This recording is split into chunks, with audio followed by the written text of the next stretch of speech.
In this episode, I'm going to show you how to make this 4x4 workbench and outfeed table with push to open drawers and many other features that I think you'll like. Let's get started.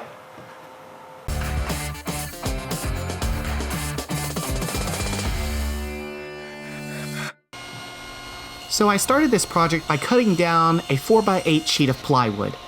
I cut all the panels by using a combination of a makeshift track saw and my table saw. Once I cut all the panels, I brought them over to my workbench and drilled all the pocket holes. I have a lot of the Kreg Jig tools, and I decided to use the K5 for this project. Next, I needed to assemble everything. To do that, I used a combination of screws, clamps, and wood glue. I was lucky to have my dad help me with this project. They had come up from Texas for a summer visit. He was able to also help me lift the heavy things and put them in place.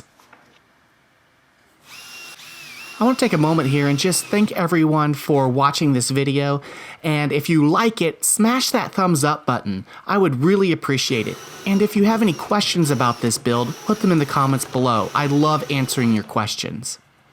So I built this 4x4 workbench off-feed table to be modular, and that's why you see everything is divided into 4 quadrants.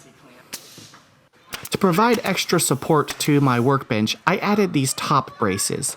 I used a bit of wood glue, clamps, and screws to hold them together. The next day, I had my son help me put the top on. And then my daughter helped me nail everything down. After the top was nailed down, I had to mark the spots where I was going to put the casters. See, this outfeed table and workbench, I wanted to be able to be mobile. I found some really nice heavy casters and attached them to the bottom of the workbench.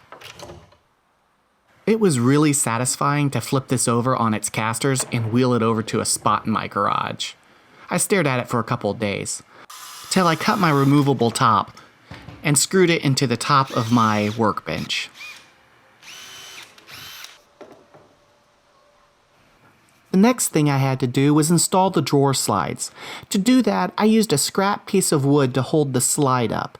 I've used jigs in the past, and they're just always too clunky and difficult. I found that using a scrap piece of wood works best. You simply just start at the top and work your way down. After I installed the drawers, I tested them out.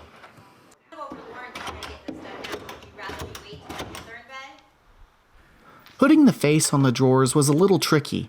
See, I didn't really have anything to grab onto, and spacing them out was challenging. I don't know if there's a better way to do this, so if any of you out there have a good way of doing this, please post them in the comments below. I really would love your thoughts and help on this, because I do love this look, but there simply has to be an easier way of doing it. My favorite part of this entire build was masking off and painting all the drawers. I color-coded everything so I would know what was in each drawer. I'd like to know, in your shop, do you paint your drawers or color-code anything? After I painted everything, I gave everything a really good coat of polyurethane. My favorite polyurethane is made by Varethane.